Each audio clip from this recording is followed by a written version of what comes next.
Hi friends, welcome to Salem Punitha's Recipes.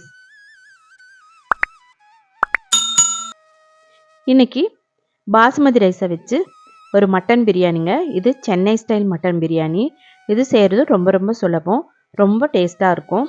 இதை எப்படி செய்கிறதுன்னு இந்த வீடியோவில் பார்ப்போம். வாங்க வீடியோக்குள்ளே போகலாம். இப்போது பாஸ்மதி ரைஸை 1/2 கிலோ அளவுக்கு ஊற வச்சுக்கலாங்க. இந்த பிராண்ட் தான் நான் யூஸ் பண்ணியிருக்கேன்.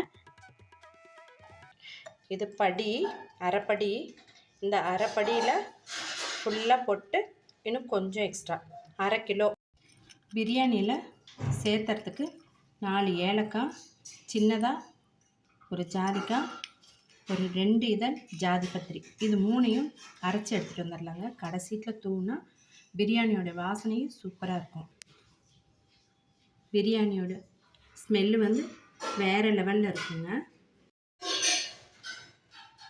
மட்டன் பிரியாணிக்கு 1/2 கிலோ மட்டன் பாருங்கள், சூப்பராக நல்லா டெண்டரியாக இருக்குது. இதை கொஞ்சம் உப்பும் மஞ்சத்தூளும் போட்டு 3/4 பதத்துக்கு வேக வச்சு எடுத்துக்கலாங்க. 1 டீஸ்பூன் உப்பு சேர்த்துக்கிறேன். மட்டனில் ஒரு 150 ml அளவுக்கு தண்ணி சேர்த்து வேக வச்சுக்கலாங்க. பிரியாணி செய்ய பாத்திரம் அடுப்பில் வச்சுருக்குங்க. இதில் எண்ணெய் சேர்த்துக்கலாம்.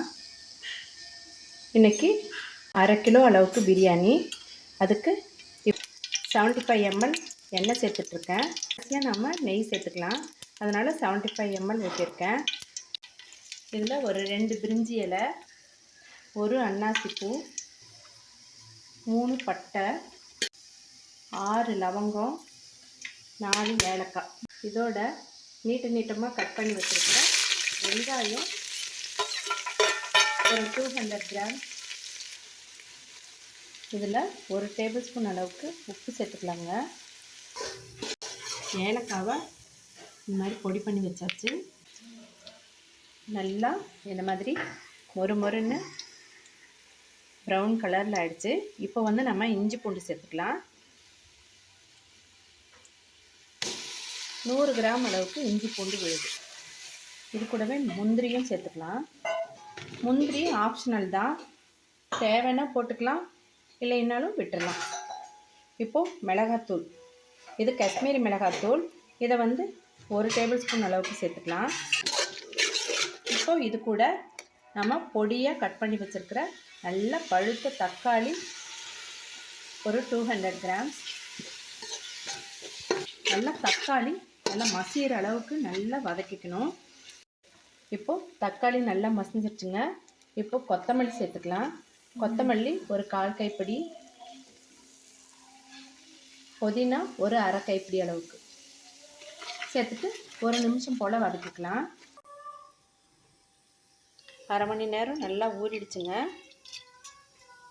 இப்போ இதை நம்ம வடிகட்டி வச்சுக்கலாம். மட்டனை நம்ம இப்போ இந்த வதக்கின விழுதோடு சேர்த்துக்கலாங்க. வச்ச மட்டனை சேர்த்துக்கலாம்.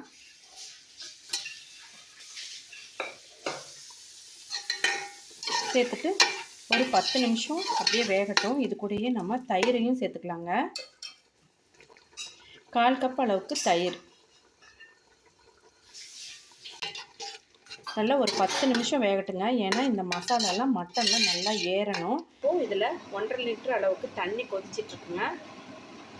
இந்த தண்ணி கொதிக்கிற தண்ணியில் நம்ம உப்பு 1 டேபிள் ஸ்பூன் சேர்த்துக்கலாம். நல்லா தண்ணி கொதிக்குது, அரிசியை இதில் கொட்டிடலாங்க. இப்போது இதில் ஏற்கனவே கொஞ்சம் தண்ணி இருக்குது, அதையும் கணக்கில் வச்சுட்டு நான் ஒரு 300 ml தண்ணி சேர்த்துக்கிறேங்க.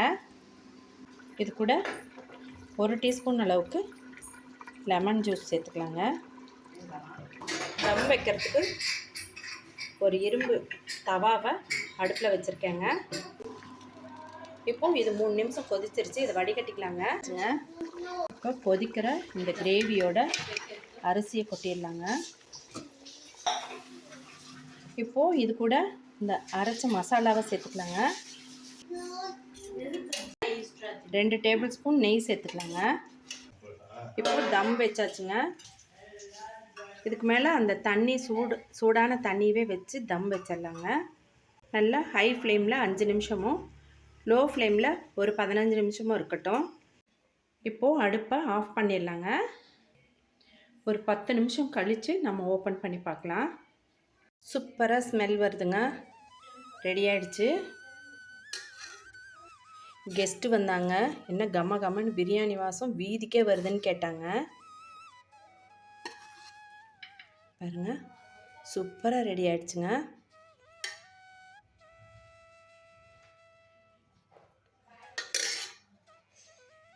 நல்லா வெந்துருச்சு மட்டன். இப்போது நமக்கு மெட்ராஸ் ஸ்டைல் மட்டன் பிரியாணி சூப்பராக ரெடி ஆகிடுச்சு. நல்லா நீட்டமாக சேமியா மாதிரி இருக்குங்க சாதம். இதை ஒரு பாத்திரத்துக்கு மாற்றிக்கலாங்க.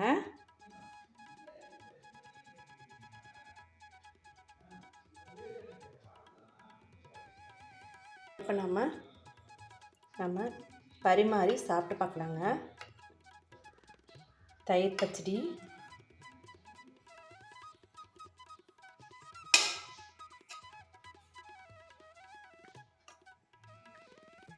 இது கூட ஒரு எக்கு வச்சுக்கலாம், கூட மட்டன் கிரேவி வச்சுக்கலாங்க. இது சுக்கா கிரேவி.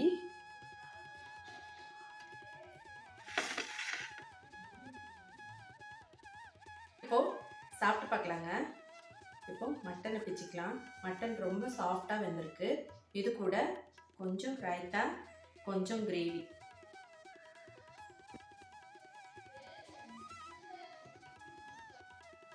டேஸ்ட் வந்து ரொம்ப சூப்பராக இருக்குது. வேறு லெவலில் இருக்குங்க இந்த டேஸ்ட்டு. நீங்களும் இதே அளவுகளில் செஞ்சு பாருங்கள், ரொம்ப அருமையாக வரும். நீங்கள் செஞ்சு பார்த்துட்டு எப்படி இருக்குன்னு கமெண்ட் பாக்ஸில் கமெண்ட் பண்ணுங்கள். இந்த வீடியோ உங்களுக்கு ரொம்ப யூஸ்ஃபுல்லாக இருந்திருக்குன்னு நினைக்கிறேன். இந்த வீடியோ உங்களுக்கு பிடிச்சிருந்தா ஒரு லைக் கொடுங்க. சப்ஸ்கிரைப் பண்ணாதவங்க சப்ஸ்கிரைப் பண்ணுங்கள். இதே மாதிரி ஒரு யூஸ்ஃபுல்லான வீடியோவில் மீட் பண்ணலாம். தேங்க்யூ ஃபார் வாட்சிங்.